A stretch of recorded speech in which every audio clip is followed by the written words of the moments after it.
Hello dear all, welcome to our channel Smart Indian Model School. Smart Indian Model School present Smart Indian EduFun classes.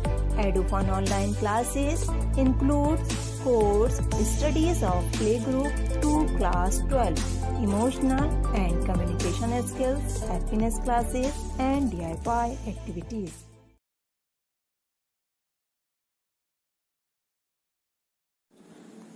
Hello students and welcome back to the online classes of Smart Indian Model School. Today I am going to start the first book of your economics subject, Statistics for Economics. So let's start with the first chapter of this book.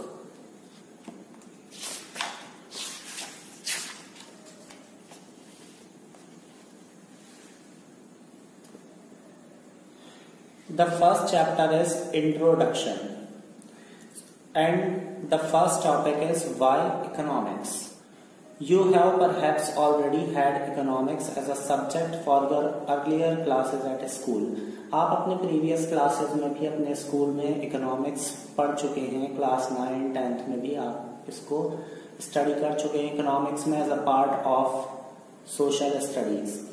You might have been told this subject is mainly around what Alfred Marshall, one of the founder of modern economics, called the study of man in the ordinary business of life. आपको previous classes में बताया गया है कि economics is mainly related to the activities taken by people in their normal life. Means जो लोग अपनी normal life में एक्टिविटीज करते हैं related to the earning money, पैसे से related, that will be the subject matter of economics. And who said that it is the study of man in the ordinary business of life? Alfred Marshall, an economist, or we can say that founder of modern economics. When you buy goods, buy means purchase. जब हम goods purchase करते हैं, you want to satisfy your own personal need or those of your family or those of any other person to whom you want to make a gift. Means जब हम goods खरीदते हैं, किस लिए खरीदते हैं? अपनी personal need को satisfy करने के लिए, या अपनी family members की need को satisfy करने के लिए, या फिर किसी को gift करने के लिए.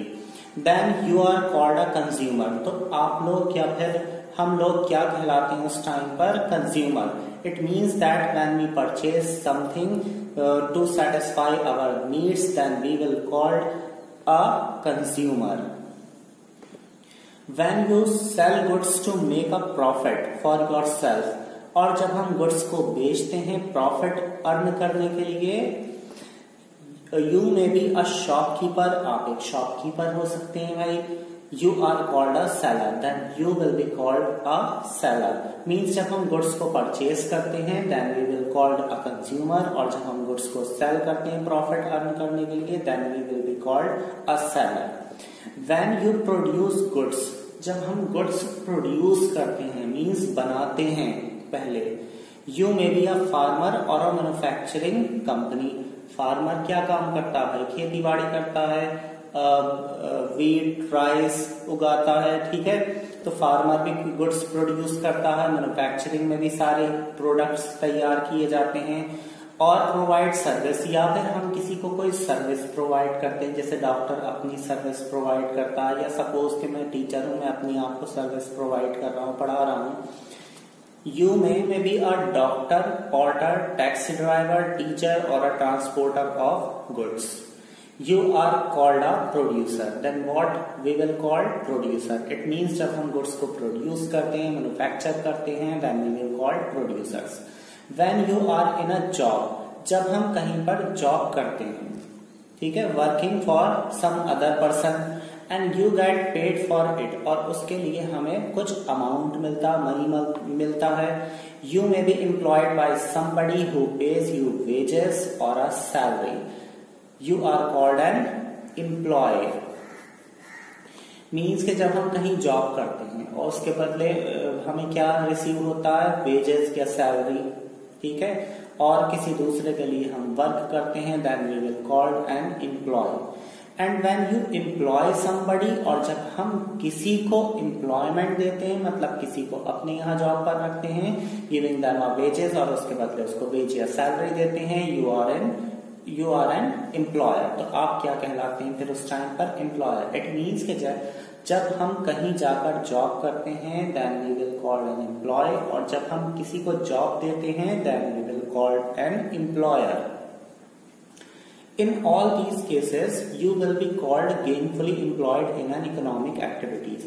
आपने जितनी भी यहाँ एक्टिविटीज अभी पढ़ी, ठीक है, जैसे कि कंज्यूमर हो, चाहे सेलर हो, चाहे प्रोड्यूसर हो, चाहे एम्प्लॉय हो, चाहे एम्प्लॉयर हो, all these will be employed in economic activities। Means सब कहाँ पर इन्वॉल्व हैं? इकोनॉमिक एक्टिविटीज में। I have told you in business studies that what are economic activities? Economic activities are those activities which are undertaken to earn money. So economic activity are ones that are undertaken for a monetary gains, means जो पैसा earn करने के लिए activities की जाती हैं, that is called the economic activities. This is what economists mean by ordinary business of life. और ordinary business of life, जो कि एल्फ्रेड मार्शल ने पीछे बात कही थी, तो ऑर्डिनरी बिजनेस ऑफ लाइफ जो है इकोनॉमिस्ट के अकॉर्डिंग ये सारा सब्जेक्ट मैटर है which I have told you और teach you. Thank you so much. We will continue this chapter in our next video. Thank you so much.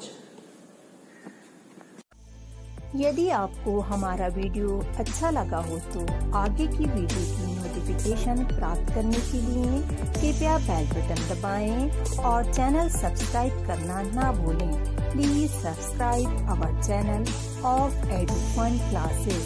Thank you for watching.